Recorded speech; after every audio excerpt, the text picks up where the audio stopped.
ওর ইশারা বুঝতে পেরে ঠোঁট ছাড়িয়ে হাসলো কৌশিক। সঙ্গে সঙ্গে নিজের সাথে মিশিয়ে নিল তুবাকে। অষ্টপুটের গাঢ়ত্ব দ্বিগুণ হলো। এক অদৃশ্য অনাবিল সুখে দেহের শক্তি ফুরিয়ে গেল তুবার। নিজের সম্পূর্ণ ভার ছেড়ে দিল কৌশিকের প্রশস্ত বুকে। কৌশিক আগলে নিল নিজের সাথে, আলতো করে শুইয়ে দিল ছোট্ট তোষকেই। ভেজা পোশাকের জায়গা হলো ঘরের মাটির মেঝেতে। তুবার ছোট্ট দেহটা চাপা পড়ে রইল কৌশিকের সুঠাম দেহের নিচে।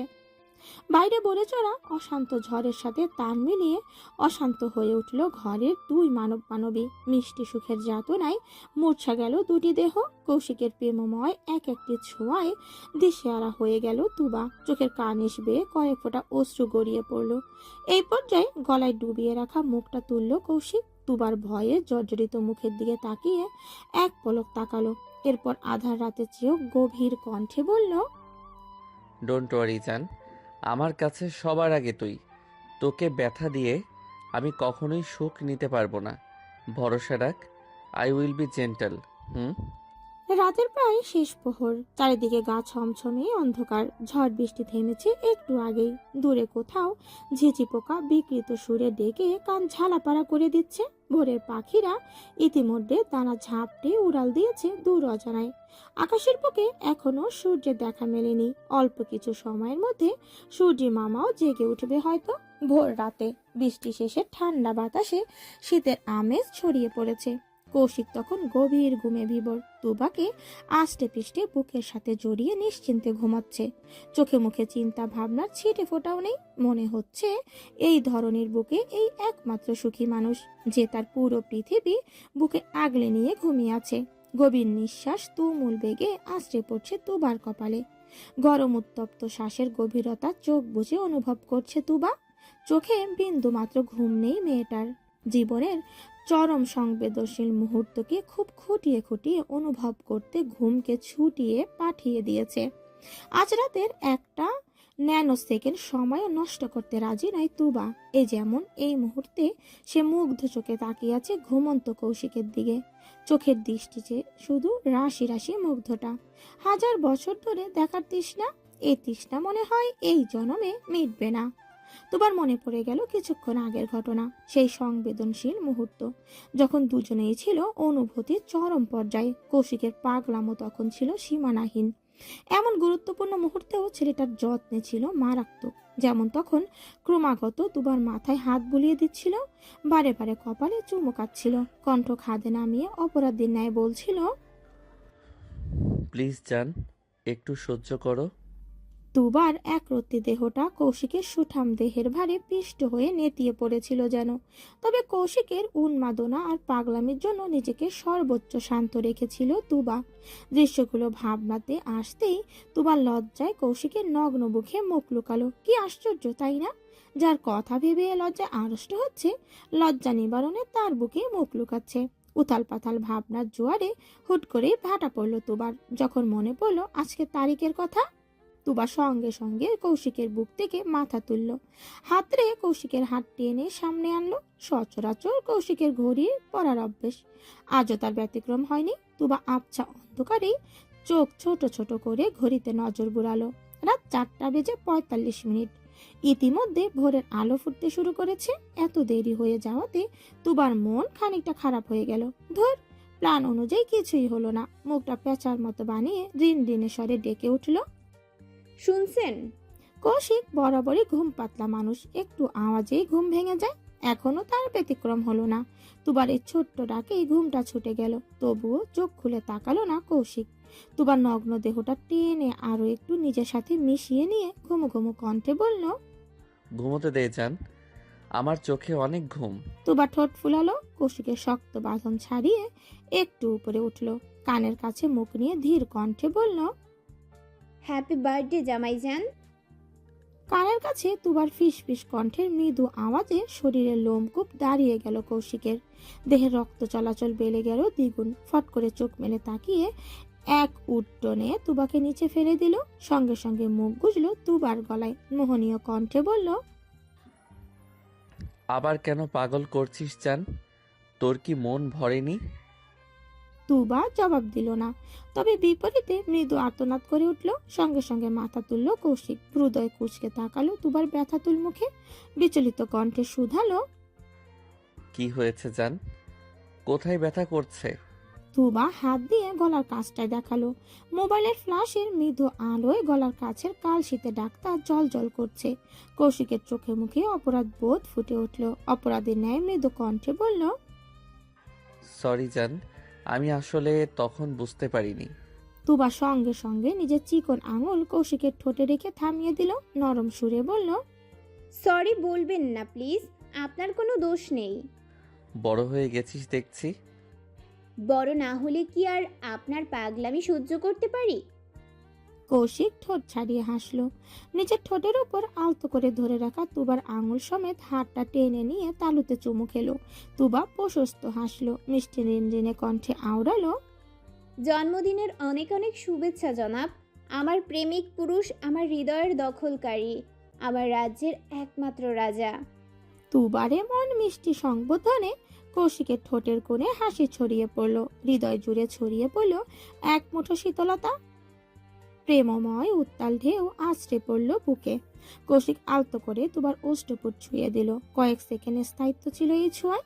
পরপরই তুবার কানের কাছে মুখ নামিয়ে ফিস ফিস করে বলল, আই লাভ ইউ জান, I love you more than my life. এক আবেশিত প্রেমময় আলিঙ্গনে মেতে উঠল দুজন। কৌশিক সময় নিল না, পরপরই উঠতে উঠতে বলল, জান চল।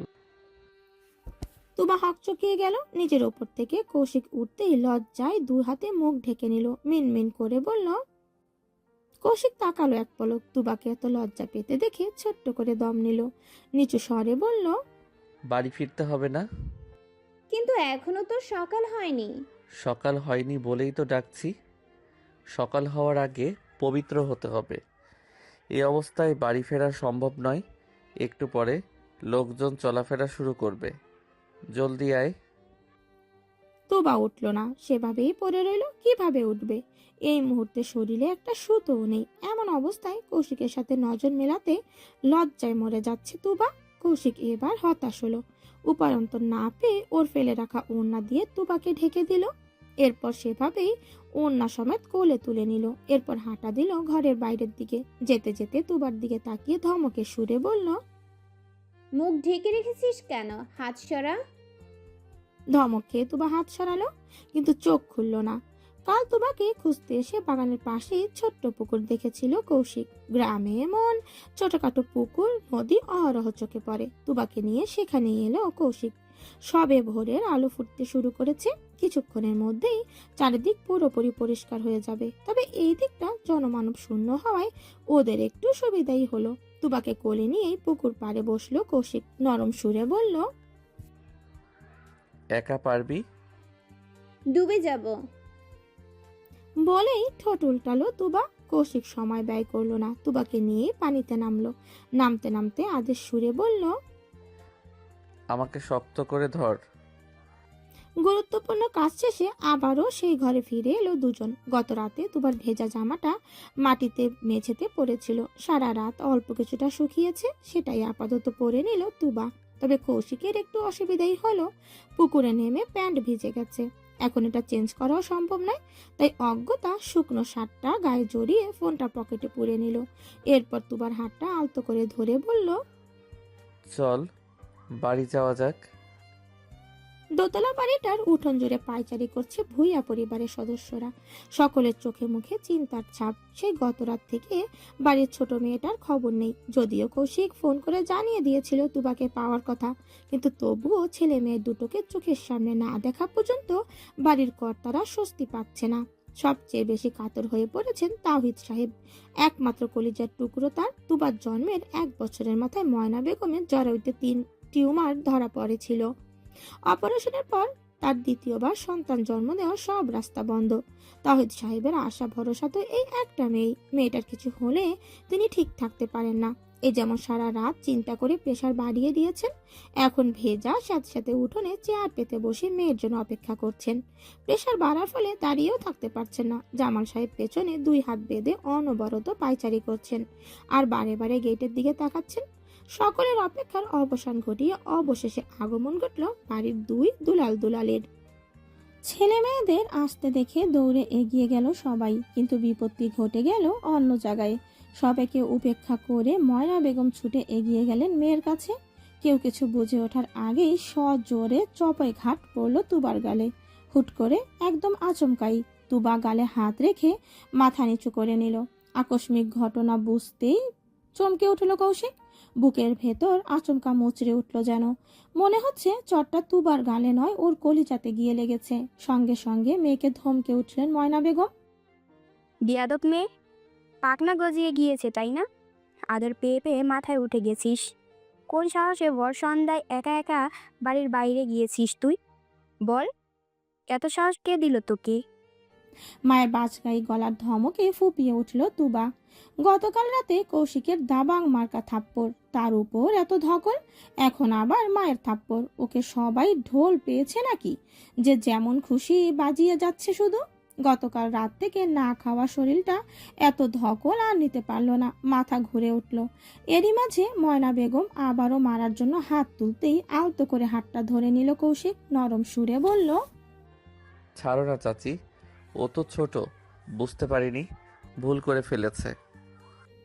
এই পর্যায়ে মুখ খুললেন তাওহিদ সাহেব। স্ত্রীকে ধমকে উঠে বললেন, কৌশিক ঠিকই বলেছে, আমার মেয়েকে এত আগেই বিয়ে দেব না। দেখতে পারলে আর কোথায়, সবার চোখ ফাঁকি দিয়ে বাড়ির বাইরে চলে গেল। এই ঝড় বৃষ্টির রাতে তোমরা কম খোঁজাখুঁজি করলে। ভাগ্যিস কৌশিক ছিল, না হলে ওর কি অবস্থা হতো ভাবতে পারো? কথাগুলো বলতে বলতে কেঁদে ফেললেন ময়না বেগম। তার রাগ এবং ঝাঁজের আড়ালে লুকিয়ে থাকা চিন্তিত সত্তা সবার সামনে বেরিয়ে এলো এবার। সন্তানের জন্য মায়ের মন সবচেয়ে বেশি কাঁদে। একমাত্র মেয়ের এমন অবধের মতো আচরণের জন্য কত বড় বিপদ হতে পারত। যদি মানুষ খারাপ মানুষের হাতে পড়তো তখন কি হতো ভাবতেই বুক কামড়ে ধরছে ময়না বেগমের। বুকের ভেতর ঢর চেপে আবারও ধমকে উঠলেন, আর কোনোদিন যদি দেখেছি এমন অভদ্রের মতো কাজ করতে, তাহলে হাত পা বেঁধে ঘরে ফেলে রাখবো বলে দিলাম। ঝাঁঝালো কণ্ঠে কথাগুলো বলেই আঁচলে মুখ মুছলেন ময়না বেগম। কৌশিক এক হাতে আগলে ধরল তাকে। অত্যন্ত ঠান্ডা কণ্ঠে বলল, শান্ত হও চাচি, আমি আছি তো। আমি থাকতে তোমার বলদ মেয়ের কিছু হতে দেব নাকি? শান্ত হও। দক্ষ হাতে সামলে নিল ময়না বেগমকে, যেন বাবা তার মেয়েকে আগডুম বাগডুম বুঝ বোঝাচ্ছে। এরপর চোখের ইশারায় মৌমিতাকে বুঝালো তুবাকে ঘরে নিয়ে যেতে। মৌমিতা সেটাই করলো। এই পর্যায়ে জামাল সাহেব মুখ খুললেন, কাটখাট কণ্ঠে বললেন, কি হয়েছে, কেন হয়েছে এসব পরে জানা যাবে। ছেলে মেয়েদের বিশ্রামের প্রয়োজন, সবাই ঘরে যাও, বিকালে সব শুনবো। বাকিরা আর কথা বাড়ালো না, যার যার মতো নিজেদের কাজে চলে গেল। কৌশিক লম্বা লম্বা পা ফেলে দোতলায় নিজের রুমে চলে গেল। মাত্রই ঘরে ঢুকে চেঞ্জ করে বিছানায় বসেছে, ঠিক এমন সময় সেখানে উপস্থিত হলো মৌমিতা। কোমরে দুই হাত রেখে আগুন ঝরা কণ্ঠে বলল, দিয়েছিস? এইটুকুনি বাচ্চা মেয়েটার উপর পাষাণের মতো কঠিন কঠিন চাপটা ফেলে দিয়েছিস? কৌশিক ভ্রু কুঁচকে তাকালো, হাত দিয়ে চুল ঝাড়তে ঝাড়তে বলল, কিসের কথা বলছিস? অবশ্যই তুবার কথা বলছি। মেয়েটার গলা ঘাড়ে কালশিটের দাগ পড়ে গেছে। বলি কিছুদিন অপেক্ষা করা যাচ্ছিল না? এই পর্যায়ে কৌশিক নিজের চিরাচরিত নির্লজ্জ ফর্মে ফিরে আসলো। হাত দিয়ে চুলগুলো ব্রাশ ব্রাশ করতে করতে বলল, অপেক্ষা করার অপশন ছিল না, কন্ট্রোললেস হয়ে পড়েছিলাম। সভ্য আমি কোনো কাজেই ছিলাম না মৌ, ইউ নো ভেরি ওয়েল। কৌশিকের এহেন লাগাম ছাড়া কথার বিপরীতে রাগে ফুঁসে উঠল মৌমিতা। এদিক সেদিক তাকিতুকি করে সোফা থেকে কুশন ছুঁড়ে মারলো কৌশিকের দিকে। সঙ্গে সঙ্গে সেটা ক্যাচ ধরে ফেললো কৌশিক। দুই হাতে কুশনটা বুকের সাথে জড়িয়ে নিল। আচমকা মনে পড়ে গেল এটা তো তুবার জায়গা, এই বুকের দখলদারি তুবা ছাড়া অন্য কেউ নয়, কোনো বস্তুও নয়। কথাটা মনে পড়তেই সঙ্গে সঙ্গে কুশনটা ছুঁড়ে বিছানায় ফেলে দিল কৌশিক। এরপর বসা অবস্থাতেই দুই হাত পেছনের দিকে দিয়ে পেছনে গা এলিয়ে দিল। উপহাস সুরে বলল, অনেক তো হলো, আর কত আমার লেজ ধরে ঘুরবি? এবার তো ছাড়, তোর বিয়ের বিষয়ে ফাইনাল কথাবার্তা চলছে। তুই বরং আমার কথা না ভেবে নিজের চরকায় তেল দে। এই পর্যায়ে হুট করে ফুটন্ত লাভার মতো জ্বলতে থাকা রাগের আগুন ধপ করে নিভে গেল মৌমিতার, বরং চোখে মুখে আতঙ্ক ছড়িয়ে পড়ল। রাতুলের সাথে কথা হয়েছে মৌমিতার, হাজারো প্রেম ভালোবাসা নিবেদনের বাইরে গিয়ে এই বিয়ে নামক প্যারার কথা জানানোর সাহস পায়নি মেয়েটা। যদি রাতুল হাইপার হয়ে যায় তখন সব কিভাবে সামলাবে, কি করবে না করবে ভাবতে ভাবতে মৌমিতা নরম হয়ে এলো। রাগীর চেহারাটাও নমনীয় হলো। গুটি গুটি পায়ে কৌশিকের গা ঘেঁষে বসলো, কণ্ঠ অত্যন্ত নরম করে বলল, একটু হেল্প কর না ভাই। কোন বিষয়ে? ইনভাইটেশন নিয়ে? ও তুই চিন্তা করিস না, ডক্টর রাতুলকে আমি নিজ দায়িত্বে ইনভাইট করব। মৌমিতার রাগটা ফের নতুন উদ্যমে জ্বলে উঠল। প্রভুর দাঁত কিরমির করে রাগটা চেপে গেল, মুখে জোরপূর্বক হাসি টেনে বলল, সিরিয়াস মোমেন্টেও মজা করছিস ভাই, এটা কি ঠিক বল? তো এখানে আমার কি করণীয়? ভাই হিসেবে বোনের দিকটা দেখবি না তুই? তোর বোন একজনকে ভালোবাসে, অথচ বিয়ের কথা হচ্ছে অন্য কারোর সাথে। ভাই হিসেবে বোনকে সাপোর্ট করা কি তোর দায়িত্বের মধ্যে পড়ে না? ছোটদের কোনো দায়িত্ব নেই, দায়িত্ব সব বড়দের। গাছাড়া ভাব নিয়ে জবাব দিল কৌশিক। মৌমিতার রাগ বাড়ল, কিন্তু এই মুহূর্তে চেঁচানোর সাহস পেল না। এখন ওর কৌশিকের সাহায্যে বড্ড দরকার। তবে কৌশিকের ছন্নছাড়া ভাবসাবে বেশ বিরক্ত হলো মৌমিতা।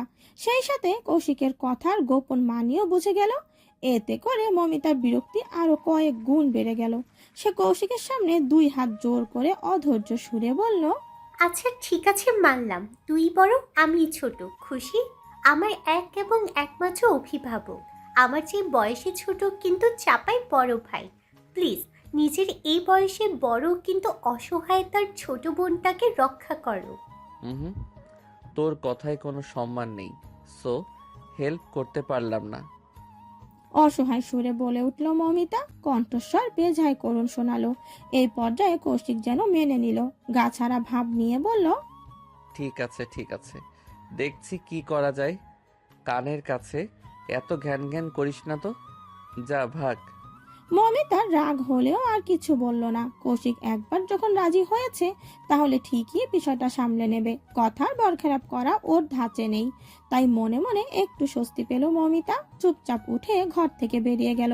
মৌমিতা চলে যেতেই কৌশিক বিছানায় গা এলিয়ে দিল, শরীরটা কেমন যেন ম্যাচ ম্যাচ করছে। গতকাল সন্ধ্যা থেকে পাগলের মতো ছোটাছুটি করেছে ছেলেটা, ধকল তো আর কম গেল না। তার ওপর সারা রাত ভালো করে ঘুমও হয়নি। এখন দুই চোখে ঘুমেরা বিদ্রোহ শুরু করেছে। গত রাতের কথা ভাবতে ভাবতেই চোখ দুটো বন্ধ করলো কৌশিক। তবে মিনিটের মাথায় আবারও চোখ মেলল, হাসপাস ভঙ্গিতে নড়ে চড়ে উঠল। কেমন যেন সব ফাঁকা ফাঁকা লাগছে, মনে হচ্ছে কি যেন নেই, কিন্তু কি নেই। ভাবতে ভাবতে বুকটা আলতো হাতে ডলল কৌশিক। তৎক্ষণাৎ মনে পড়ে গেল তুবার কথা। গতকাল সারা রাত এই বুকেই ঠাঁই হয়েছিল তুবার। নরম তুলতুলে দেহটা লেপ্টে ছিল শক্ত পুরুষালী দেহের সাথে। ঘনিষ্ঠ সেই মুহূর্তের কথা মনে পড়তেই ঠোঁট ছড়িয়ে হাসলো কৌশিক। মনে হচ্ছে নরম দেহের ছোঁয়া এখনো গায়ে লেগে আছে, তুবার চুলের মাতাল করা সুবাস এখনো নাসিকা পথে ছড়িয়ে আছে। কৌশিক চোখ দুটো বন্ধ করে নিল, লম্বা শ্বাস টেনে বিড়বিড় করলো, এক রাতেই মেয়েটা আমার অভ্যাসে পরিণত হয়ে গেল নাকি? বুকে না নিলে ঘুমও আসছে না। এখন তো মনে হচ্ছে দূরে থাকাই ভালো ছিল, কাছে টেনে পরান গেল। ভাবতে ভাবতে ফোনটা হাতে নিল কৌশিক। সবার প্রথম তুবার নাম্বার বের করলো। ডায়াল করতে গিয়েও কিছু একটা ভেবে থেমে গেল, যদি ঘুমিয়ে থাকে। ফোনের কর্কশ শব্দে ঘুম ভাঙলে মাথা ব্যথা করবে মেয়েটার। এরপর মাথা ধরে বসে থাকবে তুবা, অথচ বুক জ্বলবে কৌশিকের। ভাবতে ভাবতে নাম্বারটা কেটে দিল কৌশিক। এর পরপরই মৌমিতার নাম্বারে ডায়াল করলো। দুইবার রিং বাজতেই রিসিভ করলো ফোনটা। ওপাশ থেকে শোনা গেল মৌমিতার চিকন কণ্ঠস্বর, কি হয়েছে? একই বাড়িতে থেকে আবার ফোন কেন? কিছু লাগবে? তোর বোনকে লাগবে, ঘুমে থাকলে আস্তে করে ডেকে তুলে পাঠিয়ে দে তো, ওকে ছাড়া ঘুম আসছে না। মৌমিতা বোধহয় খেপে গেল, রাগী কণ্ঠে চেঁচিয়ে উঠল, মস্করা করছিস আমার সাথে? এই দিন দুপুরে তুবাকে তোর ঘরে পাঠিয়ে নিজের হাতে বিপদ ডেকে আনবো? আমি পারবো না। বলেই খট করে ফোনটা কেটে দিল। ফোন কাটার শব্দ কানে আসতেই ফোঁস করে নিঃশ্বাস ছাড়লো কৌশিক। বিড়বিড় করে আওড়ালো, মির্জাফর একটা, এটা আমার বোন কম, শত্রু বেশি। বিয়ে দিয়ে বিদায় করতে পারলে বাঁচি। চোখ মুখ কুচকে মৌমিতার 2-4টে গালি দিয়ে ফোনটা রাখলো কৌশিক। উপরান্ত না পেয়ে উপর হয়ে শুয়ে বালিশে মুখ গুজলো। ঘুম না এলে নেই, একটু বিশ্রাম তো হবে। কথা অনুযায়ী বিকেলে জামাল সাহেব তুবাকে ডেকে নিয়ে এক দফা জিজ্ঞাসাবাদ করেছেন। ঠিক কোন কারণে ওর ভর সন্ধ্যায় ঝড় বৃষ্টি মাথায় নিয়ে তুবা বাড়ি থেকে বেরিয়ে গেছিল সেই কারণ জানতে চাইলেন। উপযুক্ত কারণ দেখাতে না পেরে ভয়ে থরথরিয়ে কাঁপছিল তুবা। অতঃপর ওকে কঠিন পরিস্থিতি থেকে বাঁচাতে সব দোষ নিজের কাঁধে তুলে নিল কৌশিক। অকপটে জবাব দিল, ওই বকাঝকা করেছিল তুবাকে। সামনে তুবার বোর্ড পরীক্ষা, কিন্তু মেয়েটা এখানে এসে একদমই লেখাপড়া করছে না, তাই রাগে খানিকটা বকেছিল। এজন্য মন খারাপ করে বাড়ি ছেড়েছিল। ভুইয়া বাড়ির আদরের দুলালি। লেখাপড়া বিষয়ক কথা ওঠায় কেউ আর কিচ্ছু বললেন না, তবে ময়না বেগম মেয়েকে আরো এক দফা ধমকালেন। অবশেষে কোনো মতে বিচার সভার ইতি টানতে সক্ষম হলো কৌশিক। বাড়িতে আপাতত ছোটখাটো আয়োজন চলছে। কৌশিকের জন্মদিন উপলক্ষে ভাই বোনেরা মিলে ছাদ পার্টির আয়োজন করেছে। বড়রা ওদের মাঝে কোনো কালেই নাক গলায় না। এবারেও বাচ্চাদের ডিমান্ড অনুযায়ী রান্না করে নিয়ে নিজেদের মতো করে বিশ্রাম করতে চলে গেলেন। ঘড়িতে সময় রাত 8টা। বাড়ির ছাদে মাদুর বিছিয়ে পার্টির আয়োজন করছে সবাই। ছাদের এক কোণে বেশ কিছু লাইট লাগিয়ে সেখানেই বসার ব্যবস্থা করেছে। সবাই একে একে খাবারগুলো বেছানো মাদুরে সাজাতে ব্যস্ত। এই যেমন নীরব একে একে সফট ড্রিঙ্কসের ক্যানগুলো সাজিয়ে রাখছে। রিয়া পাকোড়ার বাটি এনে তার পাশে রাখলো। রাইমা আজ কৌশিকের জন্য নিজ হাতে পায়েস রান্না করেছে। জন্মদিনে মিষ্টি মুখ না করলে হয়। রাইমা চায় ওর হাতের রান্না করা পায়েস দিয়েই কৌশিকের জন্মদিন পালনের সূচনা হোক। মৌমিতা বানিয়েছে কেক, এখন কেকের ওপর মোমবাতি সাজাচ্ছে। তুবা যদিও রান্না করতে পারে না, তবে আজ বেশ আগ্রহ নিয়ে ইউটিউব দেখে ফুড কাস্টার্ড বানিয়েছে। অদক্ষ হাতে রান্না করতে গিয়ে হাতে খানিকটা আগুনের ছ্যাঁকাও খেয়েছে। সেই লালচে হয়ে যাওয়ার জায়গায় ফু দিতে দিতে কাস্টার্ডের বাটিটা সবার মাঝে রাখলো। মোটামুটি সবকিছু সাজানো কমপ্লিট, এখন শুধু কৌশিকের অপেক্ষা। তবে যার জন্য সবার এত আয়োজন সেই বান্দা কানে ফোন চেপে ছাদের অপর প্রান্তে কার সাথে যেন কথা বলে যাচ্ছে। সেদিকে এক পলক তাকিয়ে ফোঁস করে নিঃশ্বাস ছাড়ল মৌমিতা। কপাল চাপড়ে বলল, এই ছেলের ঘাটতারা স্বভাব আর গেল না। কেউ গিয়ে ডেকে আনতো, আমার ঘুম পাচ্ছে। মৌমিতার কথাটা বলতে যে দেরি, সঙ্গে সঙ্গে লাফিয়ে উঠে দাঁড়ালো নাইবা। আগ বাড়িয়ে বলল, আপু, আমি ডেকে আনছি। তুবা কটমটিয়ে তাকালো রাইমার দিকে। ইচ্ছে তো করছে চুলগুলো সব টেনে ছিঁড়ে মাথার টাকলা বানিয়ে দিতে। উচ্ছ্বসিত মনে রাইমা যেই না এক কদম বাড়িয়েছে, সঙ্গে সঙ্গে ওর হাত টেনে ধরলো রিয়া। মুখে জোরপূর্বক হাসি টেনে বলল, রাইমা বাদ সাধলো, ইতস্ত করে বলল, সমস্যা নেই রিয়া, আমি ডেকে নিয়ে আসি। এই পর্যায়ে মৌমিতা টেনে রাইমাকে নিজের পাশে বসিয়ে দিল। এক হাতে রামিয়ার হাত পেঁচিয়ে ধরে বলল, তোর কোথাও যাওয়া চলবে না, কাজ কর আমার সাথে। চারদিক থেকে বাধা পেয়ে অসহায় রাইমা কৌশিকের কাছে যাওয়ার সুযোগ আর পেল না। মন খারাপ করে মৌমিতার সাথে কেক সাজাতে লাগলো। অবশেষে ছোট্ট করে দম নিয়ে তুবা এগিয়ে গেল ছাদের উল্টো দিকে। এ পাশটায় বেশ অন্ধকার, তবে চাঁদের মৃদু আলোয় সবকিছু আবছা আবছা দেখা যাচ্ছে। তুবা নিঃসংকোচে পা বাড়ালো সামনে। কৌশিক তখন ফোনে কারোর সাথে কথা বলছিল। আচমকা কাচের চুরির রিনিঝিনি শব্দে ঘাড় ঘুরিয়ে পেছনে তাকালো। তৎক্ষণাৎ দৃষ্টি গোচর হলো তুবার সুন্দর মুখখানায়। এই নিকোষ কালো আধারেও চাঁদের মতো জ্বলছে যেন মুখটা। কালো চুড়িদারে বেশ মানিয়েছে মেয়েটাকে। কৌশিক একবার নিচের দিকে তাকালো। ওর পরনেও কালো ট্রাউজার আর কালো টি শার্ট, দুজনের পোশাক একই রঙের দেখে ঠোঁট কামড়ে হাসলো কৌশিক। সামান্য ঝুঁকে তুবার মুখোমুখি হয়ে বলল, ব্যাপার স্যাপার কি জান, আজকাল রং মিলিয়ে পোশাক পরা হচ্ছে, ম্যাচিং ম্যাচিং। ফোনে কথা শেষ হলে চলুন, সবাই অপেক্ষা করছে। যাবো তো বটেই, তবে তার আগে একটা পার্সোনাল কাজ আছে। বলেই তুবার কোমর চেপে ধরে নিজের কাছে টেনে নিল। ছাদের এদিকটায় বড় একটা পানির ট্যাঙ্কি আছে। কৌশিক তুবার কোমর চেপে ধরে উঁচু করে পানির ট্যাঙ্কির পিছনে চলে গেল। তুবা লজ্জায় মাথা নিচু করে রেখেছে। গতকাল রাতের পর থেকে কৌশিকের সাথে নজর মেলাতে লজ্জা পাচ্ছে মেয়েটা। বারে বারে সেই সংবেদনশীল মুহূর্তের কথা মনে পড়ে লজ্জায় আড়ষ্ট হয়ে যাচ্ছে মন। এখনো লজ্জা লজ্জা ভঙ্গিতে মাথা নিচু করে রেখেছে। কৌশিক সেভাবেই পকেট থেকে একটা সাদা পাথরের আংটি বের করে তুবার অনামিকা আঙ্গুলে পরিয়ে দিল। অন্ধকারে ভালো করে বোঝা না গেলেও চাঁদের মৃদু আলোতে চকচকে পাথরটা দেখতে পেল তুবা। ঠিক সেই মুহূর্তে শোনা গেল কৌশিকের নিভু নিভু কণ্ঠস্বর। ফার্স্ট নাইটে বউকে কিছু গিফট দিতে হয়। গতকাল আদর ছাড়া আমার কাছে দেওয়ার মতো কিছু ছিল না, তাই আজ দিয়ে নিজের দায়িত্ব পালন করলাম। আমার জান, এই পাগল প্রেমিক কৌশিকের জীবনে তোকে স্বাগতম। এক একটা শব্দ যেন বুকের ভেতর থেকে নিংড়ে বের করলো কৌশিক। অত্যাধিক খুশিতে তুবার চোখ জোড়া ছলছল করে উঠল। হঠাৎ কৌশিক খেয়াল করলো তুবার হাতে কালো রঙের কাচের চুড়ি। ব্যাপারটা চোখে পড়তেই মৃদু হেসে বলল, চুড়িগুলো তুই নিয়েছিলি? তুবা সঙ্গে সঙ্গে নিজের হাতের দিকে তাকালো। গতকাল কৌশিক ছাদের দরজার সামনে ফোন ভেঙে হাতের একটা প্যাকেট ফেলে রেখে গেছিল। তুবা সেটা নিজের কাছে রেখে গিয়েছিল। আজ প্যাকেটটা খুলে তুবা তো রীতিমতো অবাক। 12 রঙের 12 মুঠো কাচের চুড়ি ছিল সেখানে। তুবা খুব ভালো করেই জানে এগুলো কৌশিক ওর জন্যই কিনেছে, তাই তো নিজের জামার সাথে ম্যাচিং করে কালো চুড়িগুলো পরেছে। এক হাতে চুড়িগুলো নাড়াচাড়া করতে করতে তুবা জবাব দিল, আমার জিনিস আমিই তো নিব, কেন ভালো লাগছে না? আমার চোখে তুই বরাবরই পৃথিবীর শ্রেষ্ঠ সুন্দরী জান। তোকে ভালো না লাগলে কাকে ভালো লাগবে? তুবা হাসলো। বুক নিংড়ে বেরিয়ে এলো প্রশান্তির হাসি। তবে হাসিটা বেশিক্ষণ স্থায়ী হলো না। এর মাঝেই কৌশিক সামান্য ঝুঁকে ফিস ফিস করে বলল, তোর গিফট তো পেয়েই গেলি, তাহলে আমার গিফট কোথায়? ডেজার্ট বানিয়েছি আপনার জন্য, আপাতত ওটাই গিফট। হুম, আমি অন্য গিফটের কথা বলছি। বলেই আবছা অন্ধকারে তুবার ঠোঁটের দিকে চাইলো কৌশিক। ইশারায় বুঝতে পেরে শুকনো ঢোক গিলল তুবা।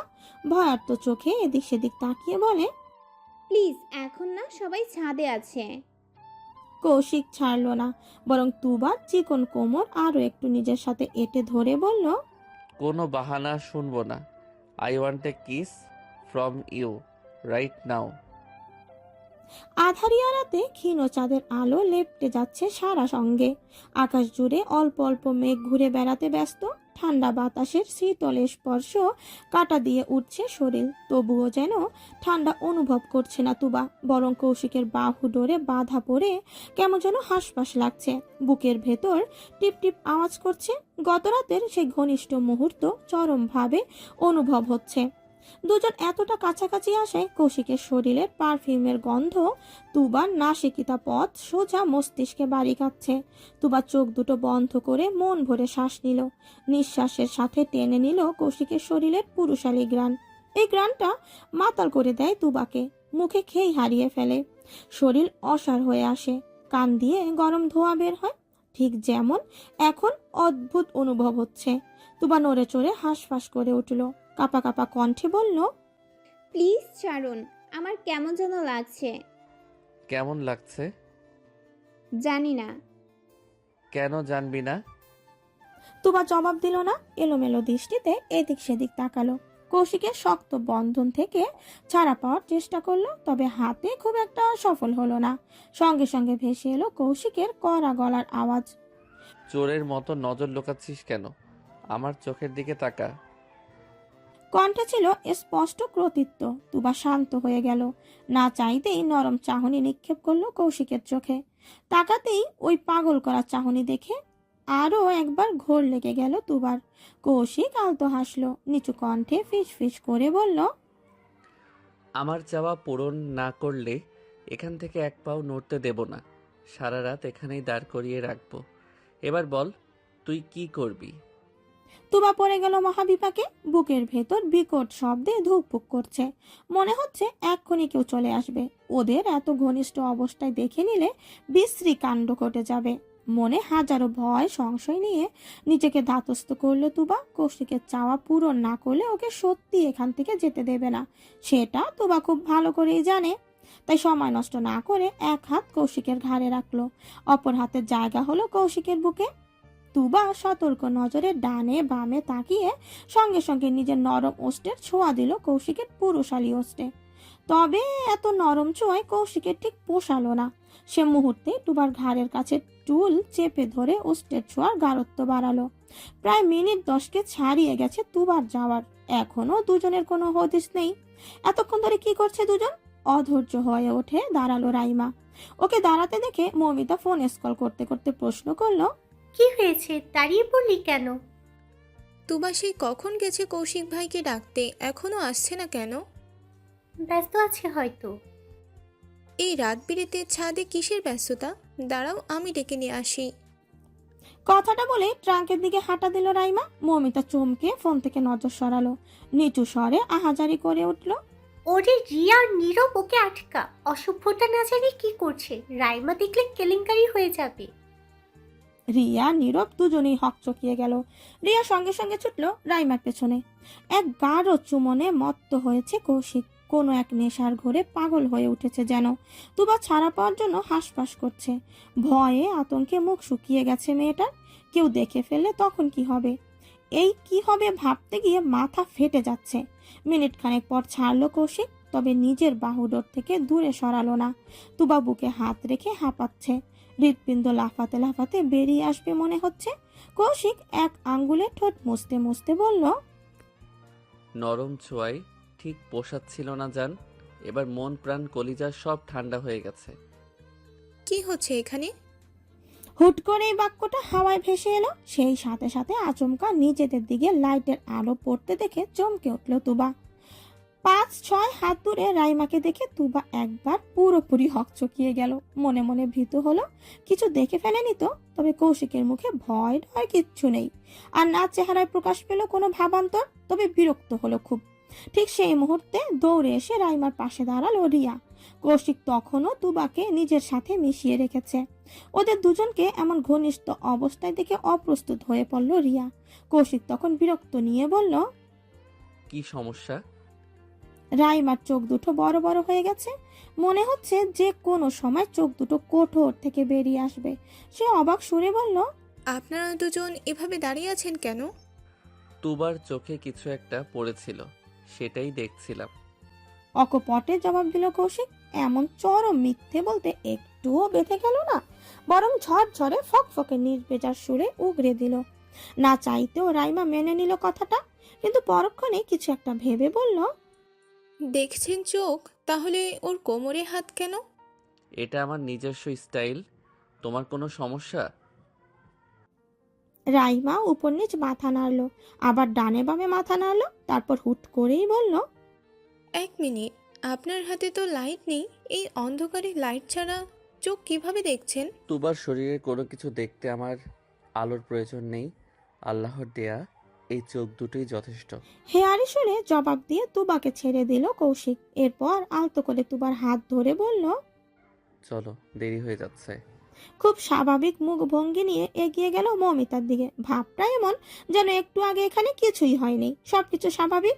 এই পুরোটা সময় তুবা ছিল নীরব দর্শক। অবশেষে অপেক্ষার অবসান ঘটল।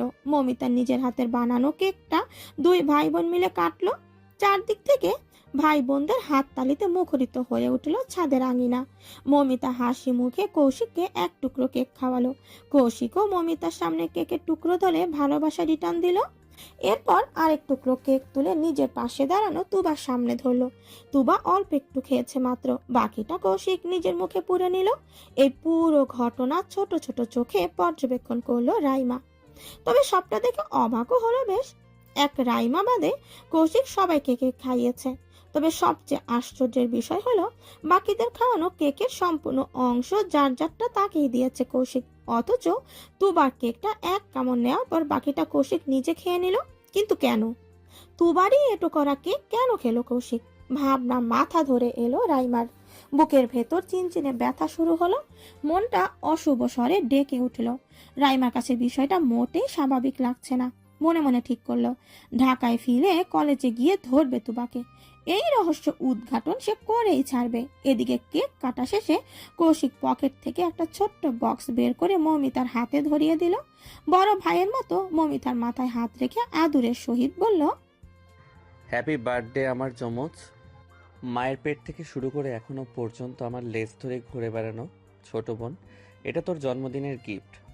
মৌমিতা কটমট করে তাকালো, কিন্তু কিচ্ছু বলল না। বক্সটা খুলে দেখলো রোলেক্স ব্র্যান্ডের একটা সুন্দর হাত ঘড়ি। কিছুদিন আগে মৌমিতা একটা অনলাইন পেজের কমেন্টে এই ঘড়িটার দাম জিজ্ঞেস করেছিল। কৌশিক সেটা খেয়াল করেছে দেখে মৌমিতা প্রশস্ত হাসলো। খুশি খুশি মনে জড়িয়ে ধরলো কৌশিককে, মাথা উঁচিয়ে বলল, থ্যাংক ইউ ভাই, এটা আমার অনেক পছন্দ হয়েছে। আর আমার গিফট কোথায়? হুট করেই কিছু একটা মনে পড়ার ভঙ্গিতে কপাল চাপড়ালো মৌমিতা। সঙ্গে সঙ্গে কৌশিককে ছেড়ে পাশে রাখা একটা ছোট্ট ব্যাগ কৌশিকের দিকে এগিয়ে দিল। হাত বাড়িয়ে সেটা নিয়ে খুলে দেখলো কৌশিক নতুন একটা আইফোন। হঠাৎ এত দামি আইফোন দেখে সন্দিহান দৃষ্টিতে মৌমিতার দিকে তাকালো কৌশিক। মৌমিতা বেশ ভাব নিয়ে বলল, সেটা বুঝলাম, কিন্তু তুই আইফোন কেনার টাকা কোথায় পেলি? এই পর্যায়ে ফুলিয়ে রাখা বুকটা চুপসে গেল মমিতার। মাথা চুলকে চোরের মতো এদিক সেদিক তাকালো। মেকি হেসে বলল, এই পর্যায়ে ফুঁসে উঠল কৌশিক। মৌয়ের বাচ্চা, দিলি তো আমার পকেটের 12টা বাজিয়ে। লাস্ট দুটো ক্লায়েন্টের থেকে এখনও পেমেন্ট পাইনি আমি। অ্যাকাউন্টে যা ছিল ওটাই আমার বর্তমান সম্বল। এখন এই খালি পকেট নিয়ে চলবো কিভাবে আমি? আরে রাখ তো তোর ধমকা ধমকি, পেমেন্ট পাসনি তো পেয়ে যাবি, এতে এত চিল্লানোর কি আছে? এত নামি দামি ফ্রিল্যান্সার হয়ে যদি এমন কিপটামি করিস তাহলে কি করে হয়? এমন কিপটামি করলে কিন্তু বউ টিকবে না, বলে দিলাম। হারামি বলে বড় উপকার করলি। দাঁতের দাঁত চেপে জবাব দিল কৌশিক। মমিতা গায়ে মাখলো না সেই কথা, বরং সবাইকে উপেক্ষা করে নিজের জায়গায় গিয়ে বসে পড়ল। সবাইকে তাড়া দিয়ে বলল, ঠান্ডা ঠান্ডা পায়েস, ডেজার্ট গরম হয়ে যাচ্ছে, জলদি আয় সবাই। মমিতা তারা শুনে সবাই একে একে বসে পড়ল। রাইমা এক বাড়িয়ে বাটিতে পায়েস তুলে কৌশিকের দিকে এগিয়ে দিল। সামান্য লজ্জা পাওয়ার ভঙ্গিতে বলল, আজ আমি নিজের হাতে পায়েস রান্না করছি, খেয়ে দেখবেন কেমন হয়েছে। বলেই আশা ভরা চোখে তাকালো কৌশিকের মুখের দিকে। গতকাল কৌশিক নিজ মুখে কফি খেতে চাওয়ার কারণে রাইমার আশা ভরসা হাজার গুণ বেড়ে গেছে। সে তো মনে মনে ভেবেই নিয়েছে যে কৌশিক ওকে একটু একটু করে পছন্দ করতে শুরু করেছে। রাইমার চোখ ভর্তি এত এত আশা দেখে ছলছল করে উঠল তুবার চোখ। সে কোনো মুহূর্তে টুপ করে পানি গড়িয়ে পড়বে মনে হয়। তুবা ব্যথাতুল চোখে ঘাড় ঘুরিয়ে তাকালো কৌশিকের দিকে। সঙ্গে সঙ্গে চোখাচোখি হলো দুজনার। কৌশিক চোখের ইশারায় তুবাকে আশ্বস্ত করলো। এরপর রাইমার আশা ভরসায় 2 বালতি পানি ঠেলে দিয়ে পায়ের বাটি উপেক্ষা করে তুবার বানানো ডেজার্টের বাটিটা হাতে তুলে নিল। কৌশিকের এহেন কাণ্ডে চমকে গেল রাইমা। অবাক সুরে বলল, এ কি, আপনি পায়েস খাবেন না? না। কৌশিকের ছোট্ট জবাব বিপরীতে রাইমা পাল্টা প্রশ্ন করলো, করি, কিন্তু এখন খেতে ইচ্ছে করছে না। এখন আমি কাস্টার্ড খাবো। বলতে বলতে 1 চামচ কাস্টার্ড মুখে পুরে নিল। সঙ্গে সঙ্গে চোখ দুটো বন্ধ করে নিল কৌশিক। মুখ থেকে বের হলো সুস্বাদু আওয়াজ, ইয়াম্মি। এত টেস্টি ডেজার্ট কে বানালো? রাঁধুনির হাতে চুমু খেতে ইচ্ছে করছে। জেনে ও ইচ্ছে করেই কথাটা বলল কৌশিক। বিপরীতে সবাই মুখ টিপে হাসছে। মৌমিতা টিপ্পনি কেটে বলল, ডেজার্ট তুবা বানিয়েছে এই প্রথম, বিশেষ কারোর জন্য। তবে তুই চাইলে কিন্তু ওর হাতে চুমু খেতেই পারিস ভাই, আমরা মাইন্ড করব না। রিয়ানেরও মৌমিতা সুরে সুর মিলিয়ে বলল, হ্যাঁ হ্যাঁ, মাইন্ড করবো না। কৌশিক খেতে খেতে জবাব দিল, তাই নাকি? হাতটা এগিয়ে দে তো তুবা, একটা চুমু খাই। ভাই বোনদের ঠাট্টা মস্করায় লজ্জায় আড়স্ত হয়ে মাথা নিচু করে নিল তুবা। কান দুটো দিয়ে আবারও ধোঁয়া বের হচ্ছে। লোকটা ইচ্ছে করে ওকে জ্বালাতন করছে। তবে ভাই বোনদের এই হাসি মজা কিছুতেই সহ্য হলো না রাইমার। এক হাতে ওনার কোনা মোচড়াতে শুরু করলো। চোখে মুখে রাগের ছড়াছড়ি। সহ্য সীমার বাইরে গিয়ে রাইমা সবার উদ্দেশ্যে জিজ্ঞেস করলো, আমরা ঢাকায় ফিরছি কবে? আগামীকাল রওনা হব আমরা, বাবা তো তাই বললো। পায়েসের চামচ মুখে দিতে দিতে জবাব দিল রিয়া। রাইমা আর কিছু বলল না, একদম পাথরের মতো চুপ হয়ে রইল। ভাই বোনদের আড্ডা চলল রাত 11টা পর্যন্ত। আড্ডা খাওয়ার এক ফাঁকে কৌশিক একবার তাকালো রাইমার দেয়া পায়েসের বাটির দিকে। 1 চামচ চোখে দেখতে মন চাইল সে। এটাও কফির মতো অখাদ্য বানিয়েছে কিনা, কিন্তু পরক্ষণেই তুবার কথা মনে করে ইচ্ছেটাকে দমিয়ে নিল কৌশিক। থাক, কি দরকার? এটা খেলে মেয়েটা আবারও কান্নাকাটি শুরু করবে। আর এই মেয়েটাকে কাঁদতে দেখলে কৌশিক একদম শান্তি পায় না, বুকটা ভীষণ জ্বলে। পুরো বাড়ি জুড়ে থমথমে পরিবেশ বিরাজমান। পুরনো দোতলা বাড়িটা ভূতের বাড়িতে রূপ নিয়েছে। কারোর মুখে কোনো কথা নেই, কেমন একটা গা ছমছমে পরিবেশ। উঠোনে বসেছে বাড়ির বড় কর্তাদের আলোচনা সভা। সেই সবাই যোগদান করেছে মৌমিতার বিয়ের ঘটক মহাশয়। সেদিন যে পাত্রপক্ষ মৌমিতাকে দেখতে এসেছিল, তাদের মেয়ে ভীষণ পছন্দ হয়েছে। সেদিন থেকেই ঘটককে চাপ দিচ্ছে বিয়ের কথা আগানোর জন্য। জামাল সাহেবও আগ্রহ দেখাচ্ছেন। হাটে গিয়ে একবার ছেলের সঙ্গে দেখা হয়েছিল। জামাল সাহেবের দেখতে বেশ সুদর্শন, নম্র, ভদ্রও লাগলো। পেশায় একজন ইঞ্জিনিয়ার, কোনো দিক থেকে কমতি নেই। তাছাড়া মমিতার বয়স বাড়ছে, আর অল্প কিছুদিন পর লেখাপড়াও শেষ হয়ে যাবে। এই লেখাপড়া দোহাই দিয়েই তো জামাল সাহেবকে আটকে দিত সব সময়। এবার মেয়েটার বিয়ে দেওয়া আবশ্যক। নিজেদের মধ্যে আলাপ আলোচনার মাঝেই জামাল সাহেব গলা উঁচিয়ে হাত ছাড়লেন। মৌমিতা, আম্মু একটু নিচে আসো তো।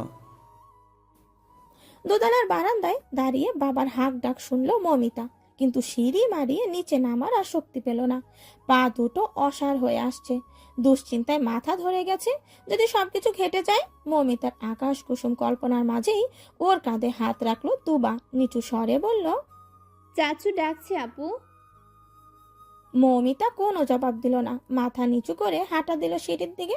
পেছন পেছন তুবাও গেল সাথে। নিচে আসতেই মেয়েকে নিজের কাছে বসালেন জামাল সাহেব। মাথায় হাত বুলিয়ে দিয়ে আদুরের সুরে বললেন, আমরা তোমার বিয়ে ঠিক করেছি আম্মু।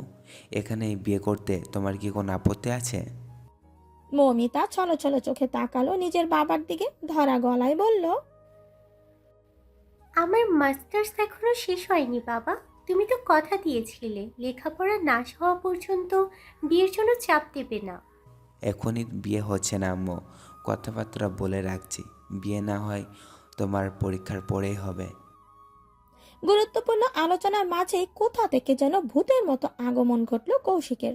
হুড়মুড়িয়ে এসে জলচকিতে থপ করে বসে গমগমে সুরে বলল, কোনো বিয়ে হবে না, সব কিছু ক্যান্সেল। আচমকা কৌশিকের এহেন কথায় ছোটখাটো বোমা ফাটলো যেন। জামাল সাহেব রেগে বললেন, আবার কি করতে চাইছো তুমি? শুভ কাজে ব্যাগরা দিচ্ছ কেন? কারণ আছে বলেই দিচ্ছি। মৌয়ের জন্য আমি একটা ছেলে পছন্দ করেছি।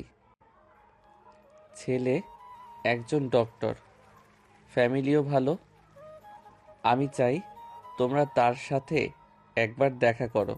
মুহূর্তেই পরিবেশ থমথমে হয়ে উঠল। তাহিদ সাহেব আর লুৎফু সাহেব একে অপরের মুখ চাওয়াচাই করলেন। জামাল সাহেবের মুখটাও বেজায় থমথমে। তিনি গম্ভীর কণ্ঠে বললেন, এখানে সিরিয়াস বিষয়ে কথা হচ্ছে কৌশিক। আমিও সিরিয়াস হয়ে বলছি বাবা। চেনা নেই জানা নেই, এক দেখায় কোনো ছেলের হাতে আমার বোনকে তুলে দেব না। কি গ্যারান্টি আছে ভবিষ্যতে ছেলের কোনো ফল্ট বের হবে না? এদিকে আমি ডক্টর রাতুলকে 4 বছর ধরে চিনি, তার ফ্যামিলিকেও চিনি। মৌয়ের জন্য রাতুল একদম পারফেক্ট। ক্যারিয়ারের দিক বিবেচনা করলে রাতুলই সেরা। সরাসরি রিজেক্ট করার আগে একবার ওর সাথে দেখা তো করো বাবা। দেখা করার পরেও যদি তোমার ঠিক না লাগে তাহলে আমি কিছু বলবো না। ছেলের লম্বা যুক্তির কাছে দমে গেলেন জামাল সাহেব। চিন্তিত ভঙ্গিতে মাথা নিচু করে নিলেন। সামনেই ঘটক বসে আছে, তাকে দিয়ে এত খাটিয়ে হুট করে মানা করে দিলে কেমন দেখায়। জামাল সাহেবের মুখ দেখে ঘটক হয়তো কিছুটা আন্দাজ করে নিল। এরপর তাহিদ সাহেবের পেছনে দাঁড়ানো তুবার দিকে তাকিয়ে বলল, বুঝতে পেরেছি জামাল ভাই, কোনো সমস্যা নেই।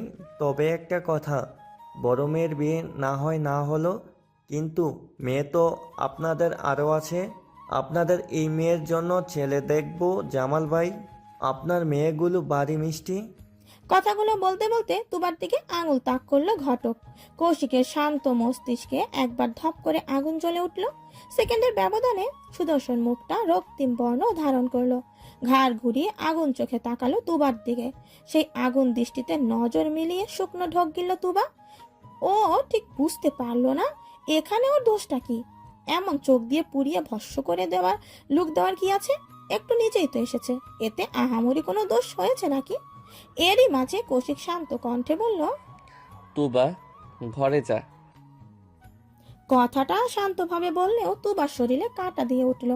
আর এক মুহূর্ত সেখানে দাঁড়ালো না তুবা, ছুটে চলে গেল নিজের ঘরে।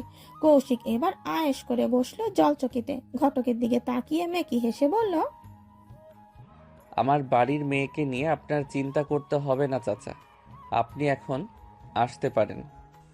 মানে মেয়েটা অনেক সুন্দর আছে, ওর জন্য ভালো ছেলে দেখব।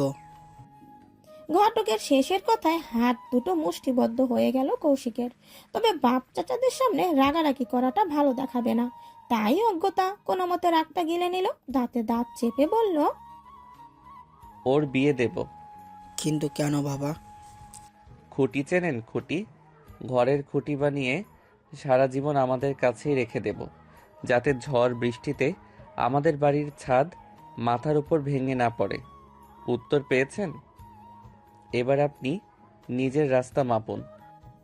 জামাল সাহেব ছেলেকে ধমকে কিছু বলতে যাবেন, তার আগেই তৌহিদ সাহেব কৌশিকের সাথে তালে তাল মিলিয়ে বলল, চারিদিক থেকে অপমানিত হয়ে থমথমে মুখে উঠে দাঁড়ালো কৌশিক।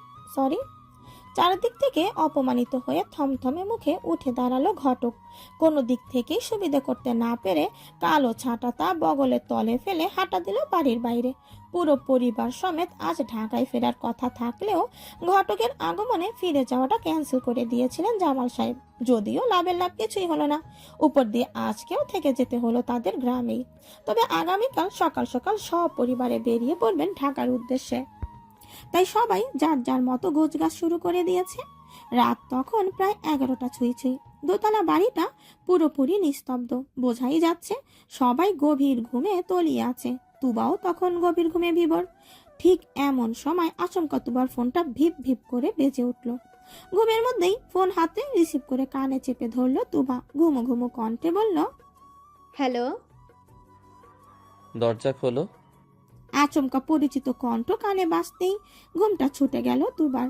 নিমেষেই উঠে বসে হুড়মুড়িয়ে ছুটে গেল দরজার কাছে। এক টানে দরজা খুলতেই চোখের সামনে ভেসে উঠল কৌশিকের সুদর্শন মুখ। তুবার চোখে তখনও হালকা ঘুমের রেশ। সেই রেশ নিয়েই তুবা হাই তুলতে তুলতে বলল, এত রাতে এখানে কেন আপনি? কিছু লাগবে? তোকে লাগবে, চল আমার সাথে। এই মাঝরাতে কোথায় যাব? জাহান্নামে। কোনো সমস্যা? আমি যেখানে নিয়ে যাব চুপচাপ যাবি, কোনো প্রশ্ন করবি না। তুবা হাত চকালো, মৃদু চেঁচিয়ে উঠে বলল। তুবা ভয়ার্ত চোখে চারিদিকে নজর বোলালো। এই মুহূর্তে বাড়ির একটা বিড়ালও জেগে নেই, মানুষ তো অনেক দূরের কথা। তাহলে এত রাতে কোথায় নিয়ে যাচ্ছে ওকে?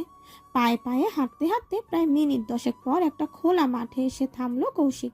তুবা অবাক চোখে চারিদিকে নজর বুড়ালো। যতদূর নজর যায় শুধু সবুজের সমারোহ। আজকের আকাশটা বড্ড বেশি পরিষ্কার। সুবিশাল আকাশে থালার মতো বড় একটা চাঁদ উঠেছে। চাঁদের আলোয় চারিদিক জল জল করছে। কি স্নিগ্ধ চোখ ধাঁধানো সেই দৃশ্য! এই মাঝরাতেও সবকিছু স্পষ্ট দৃষ্টিগোচর হচ্ছে। তুবা চারিদিকে নজর বুলালো, কৌতূহল নিয়ে বলল, এই মাঝরাতে আমরা এখানে কেন আসলাম কৌশিক ভাই? বউয়ের একটা ইচ্ছে অপূর্ণ রয়ে গিয়েছিল, সেই অপূর্ণ ইচ্ছে পূর্ণ করতে চাইছি। তুবার তৎক্ষণাৎ মনে পড়ে গেল সে রাতে কৌশিকের সাথে ঘুরতে বের হতে চেয়েছিল। এত ঝুট ঝামেলার মধ্যেও কৌশিক সেটা মনে রেখেছে। ভাবতেই প্রশস্ত হাসলো তুবা। পায়ের জুতো জোড়া খুলে সবুজ ঘাসে পা রাখলো। সঙ্গে সঙ্গে অদ্ভুত এক শিহরণে চাঙ্গা হয়ে উঠল শরীর। তুবা আলতো করে কৌশিকের এক হাত ধরে বলল, চলুন, আপনার হাত ধরে ঘাসের উপর হাঁটবো। কৌশিক বাধা দিল না, বরং নিজের পায়ের জুতো জোড়া খুলে তুবার জুতোর পাশে রাখলো। তারপর গুটি গুটি পায়ে হাঁটতে শুরু করলো গন্তব্যহীন পথে। হাঁটতে হাঁটতেই নিচু কণ্ঠে বলল, আজ রাতটা তোর নামে লিখে দিয়েছি জান, সেই সাথে এই সম্পূর্ণ আমিটাকেও আজ তুই যা বলবি তাই করব, উইদাউট এনি কোশ্চেন। তুবা আলতো হাসলো। দুই হাতে কৌশিকের পেশিবহুল বাহুটা জড়িয়ে ধরলো। নিঃশব্দে খানিকক্ষণ হাঁটলো কাঁচা রাস্তা দিয়ে। পায়ের নিচে মাটি এবং দুবরা ঘাসের শীতল ছোঁয়া, সঙ্গে সবচেয়ে প্রিয় মানুষ। সে এক দারুণ অনুভূতি। বেশ কিছুক্ষণ ঘাসের উপর হাঁটাহাঁটি করে আবারও আগের জায়গায় ফিরে এলো দুজন। পরিষ্কার ঘাস দেখে সেখানে বিনা দ্বিধায় শটান হয়ে শুয়ে পড়ল তুবা। আজ সারা রাত এখানে শুয়ে শুয়ে চন্দ্রবিলাস করবে। সকালের আগে বাড়িমুখো হবে না। কৌশিক কোনো বারণ করলো না। বরং তুবার সাথে তাল মিলিয়ে নিজেও ওর পাশাপাশি শুয়ে পড়ল। দুজনের নজর মাথার উপর স্থির হয়ে দাঁড়িয়ে থাকা রূপালী চাঁদের দিকে। চারিদিকে শুনশান নিস্তব্ধ, দূর থেকে ঝিঝি পোকার ডাক শোনা যাচ্ছে। শুধু তুবা মুগ্ধ চোখে তাকিয়ে আছে চাঁদের পানে। এর আগেও সে বহুবার চাঁদ দেখেছে, কিন্তু আজ চাঁদের সৌন্দর্য যেন 1000 গুণ বেড়ে গেছে। সেটা প্রিয় মানুষ পাশে আছে তাই হবে হয়তো। তুবার ভাবনার মাঝেই আচমকা তুবার দিকে কাঁধ ঘুরে শোলো কৌশিক। এক হাতে মাথা উঁচু করে পূর্ণ দৃষ্টিতে তুবার দিকে তাকালো, অত্যন্ত ঠান্ডা কণ্ঠে আওড়ালো, এত মনোযোগ দিয়ে চাঁদকে কেন দেখছিস চান? আমার যে হিংসা হচ্ছে। দিন দিন একটু বেশি হিংসুটে হয়ে যাচ্ছেন না? তো হব না? আমাকে রেখে তুই চাঁদ দেখায় ব্যস্ত, এতে যে আমার জ্বলছে। তোর চোখ শুধু আমাকে দেখে মুগ্ধ হবে, অন্য কিছুতে মুগ্ধ হবে কেন? এই পর্যায়ে তুবা চাঁদের থেকে নজর সরিয়ে নিল। কৌশিকের পাশ ঘুরে সেও এক হাতে মাথা উঁচু করে শুলো। এরপর পূর্ণ দৃষ্টিতে তাকালো কৌশিকের চোখে। এই চোখে শুধু রাশি রাশি ভালোবাসাই দেখতে পায় তুবা, সেই সাথে আকাশ সমান মুগ্ধতা। কয়েক পল কেটে গেল নীরবতায়, কারো মুখে কোনো কথা নেই, শুধু একে অপরের চোখের গভীরতা মেপে চলেছে দুজন। বেশ কিছুক্ষণ পিনপতন নীরবতায় কাটানোর পর কৌশিক প্রথম কথা তুলল, বিয়ের কথা বাসায় জানিয়ে দেই যান। আচমকা কৌশিকের এহেন কথা শুনে চমকে উঠল তুবা, আতঙ্কিত কণ্ঠে বলল, এত তাড়া কেন? তোকে ছাড়া থাকতে যে কষ্ট হচ্ছে। আপনার কাছেই তো আছি, একই বাড়িতে থাকি। কাছে থেকেও যে দূরে। আজকাল তোকে বুকে না নিলে ঘুম আসে না, বড্ড জ্বালাচ্ছিস আমাকে। তুবা হাসলো, তবে মুখে কোনো জবাব দিল না, বরং মাথা থেকে হাত সরিয়ে আবারও সোজা হয়ে শুয়ে পড়ল।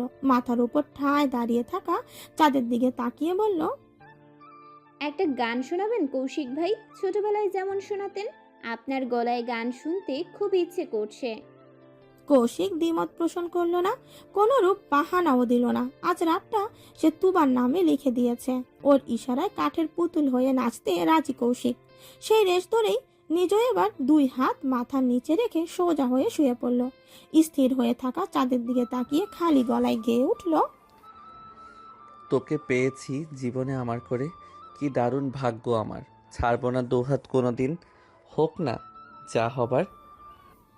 গান গাইতে গাইতে এক পর্যায়ে ঘাড় ঘুরিয়ে তাকালো কৌশিক। মুহূর্তেই দৃষ্টিজোড়া শীতল হলো এক মনোরম দৃশ্যে। তুবা ঘুমিয়ে পড়েছে। চাঁদের আলোয় মায়াবী মুখটা থেকে আলাদা এক ধূর্তি ছড়াচ্ছে। এই মুখের মায়ায় বারবার আটকে যায় কৌশিক। ঘায়েল হয়ে ক্ষতবিক্ষত হয় হৃদয়। কৌশিক ঝুঁকে এলো ঘুমন্ত তুবার দিকে। দুজনের মাঝে ইঞ্চিখানিক দূরত্ব রেখে নাকে নাক ঘষে ফিস ফিস করে বলল, যতদিন এই দেহে প্রাণ আছে তোর হাত আমি ছাড়বো না জান, কোনোদিন না।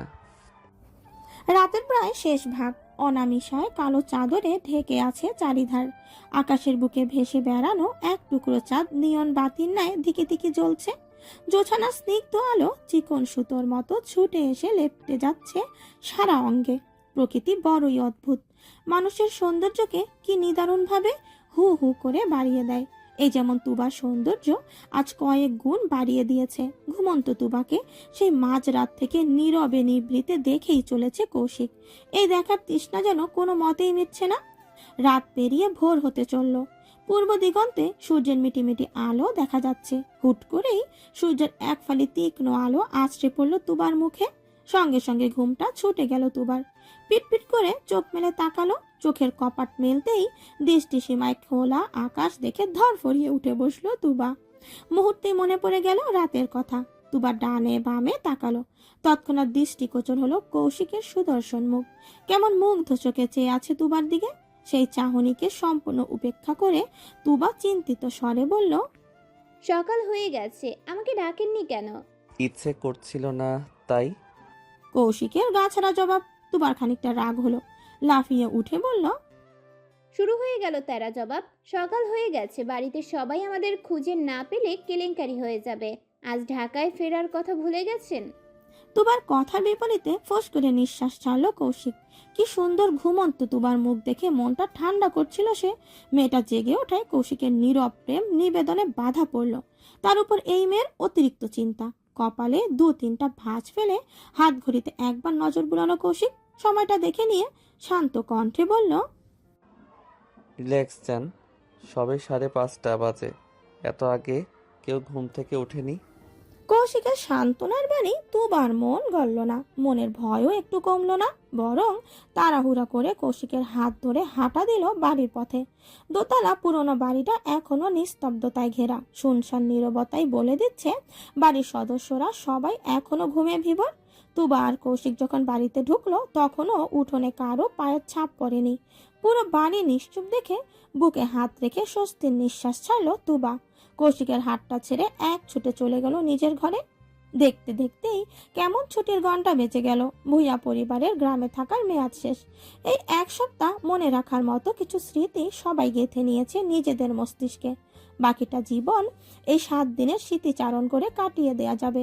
যথারীতি পুরো পরিবার সমেত ঢাকায় উদ্দেশ্যে রওনা হলো সবাই। বিদায়ের সময় শামীমা বেগম অনেক কাঁদলেন। জামাল সাহেব আবারও নিজের এই পুরনো পৈতৃক বাড়ির দেখাশোনার দায়িত্ব শামীমা বেগম আর তার স্বামীর কাঁধে তুলে দিয়ে বেরিয়ে পড়লেন। শেষ বেলায় সিফাতকে কোথাও দেখা গেল না। শুধু আজ নয়, বিগত কয়েকদিন ধরেই সিফাত নিজেকে লুকিয়ে রেখেছে। আজ যখন সবাই একে একে বাড়িতে চড়ে বিদায় নিল তখন সিফাত ছিল বাড়ির ছাদে। দূর থেকেই ভগ্ন হৃদয়ে একবার তুবাকে দেখে নিল। এই শেষবার আর কোনোদিন সে ফিরে তাকাবে না তুবার দিকে। কি দরকার মরিচিকার পেছনে ঘোরার? দিন শেষে তো অদৃশ্য হয়ে নাকালের বাইরেই চলে যাবে। তার চেয়ে থাকুক না কিছু অনুভূতি লুকিয়ে, শুধু অনুভবে ছুলেই হবে। সিফাতের আকাশ কুসুম ভাবনার মাঝে সাই সাই করে বেরিয়ে গেল বড় বড় গাড়ি দুটো। লম্বা রাস্তা পেরিয়ে ভুইয়া মঞ্জিলে যখন গাড়ি দুটো ঢুকলো তখন দুপুর পেরিয়ে বিকেল। আপন নীরে ফিরতেই হৃদয়টা আনন্দে নেচে উঠল সবার। ক্লান্ত দেহ নিয়ে ছুটে গেল নিজেদের ঘরে। রাইমা আজ এ বাড়িতেই থেকে গেল, কাল সকালে বাড়ি ফিরে যাবে। আপাতত সে জায়গা করে নিল মমিতার ঘরে। দেহের ক্লান্তি মেটাতে পা বাড়ালো মমিতার সাথে। পরিচিত বিছানায় গা এলিয়ে দিতেই ক্লান্ত দেহে আরো ক্লান্তি নেমে এলো সবার। অতঃপর এক প্রশান্তির ঘুম। লম্বা একটা ঘুম শেষে আড়মোড়া ভেঙে উঠে বসলো তুবা। ঘুম ঘুম চোখে একবার দেয়াল গড়িতে নজর বুড়ালো। সময়টা এখন সন্ধে 7টা। বেশ ভালোই ঘুম দিয়েছে। ভাবতে ভাবতে বিছানা ছেড়ে উঠে দাঁড়ালো তুবা। 2 হাতে চোখ ডলতে ডলতে নিচের উদ্দেশ্যে পা বাড়ালো। পেটের ভেতর গুড়গুড় আওয়াজ করছে। মা চাচিদের রান্না হয়ে গেলে ঝটপট পেটে কিছু ঢুকিয়ে নেবে। ভাবনা মোতাবেক ঘরের বাইরে আসতেই আচমকা কারোর সাথে জোরে সোরে ধাক্কা খেলেও তুবা। পড়ে যেতে যেতে নিজেকে সামলে নিল মেয়েটা। চোখ থেকে হাত সরাতে দেখতে পেল রাইমার আগুন লাল মুখ। দেখে মনে হচ্ছে ইচ্ছে করে ধাক্কাটা মেরেছে। তুবা ভ্রু কুঁচকে বলল, আপনি আমাকে ধাক্কা দিলেন কেন আপু? তুবার প্রশ্ন সম্পূর্ণ উপেক্ষা করে নিচের দিক থেকে প্রশ্নটা রাখলো রাইমা। তুবার ঘুম এবার পুরোপুরি ছুটে গেল। ভ্রু কুঁচকে তাকিয়ে বলল, মানে কি বলতে চাইছেন? এই প্রশ্ন করার আপনি কে? কোন অধিকারে আপনি এই প্রশ্ন করছেন? কৌশিক ভাইয়ের হবু বউয়ের অধিকারে বলছি। তুমি হয়তো ভুলে গেছো, ফুপি নিজে আমাকে তার ছেলের জন্য পছন্দ করেছেন। অত্যন্ত আত্মবিশ্বাস নিয়ে গড়গড় করে কথাগুলো বলল রাইমা। তুবার বুকটা হঠাৎ করে কামড়ে ধরল। রাইমার মুখে কৌশিক ভাইয়ের হবু বউ কথাটা বড্ড বেশি বিশ্রী শোনালো। হুট করেই কান্নারা দলা বেঁধে চোখের সীমানা পেরিয়ে উপচে পড়তে চাইল। তবে রাইমার সামনে নিজেকে দুর্বল দেখালো না তুবা, বরং ঠোঁটের কোণে তাচ্ছিল্য হাসি ঝুলিয়ে বলল, আসল মানুষ তো সম্মতি দিক, সে তো আপনাকে পাত্তাই দেয় না। তুবার এহেন খোঁচা মারা কথায় রাইমা বেশ অপমান বোধ করলো। তর্ক আগাতে কিছু বলবে তার আগেই তুবা ফের বলে উঠল, আপনি নিজের বাড়ি কবে ফিরবেন আপু? এই যে কারণে অকারণে ফুপির বাড়ি এসে পড়ে থাকেন, আপনার কি লজ্জা টজ্জা করে না? আসলে আমার বাড়িতে অযাচিত লোকের আনাগোনা আমার পছন্দ নয়। ভাবছি চাচুর সাথে বিষয়টা নিয়ে কথা বলবো।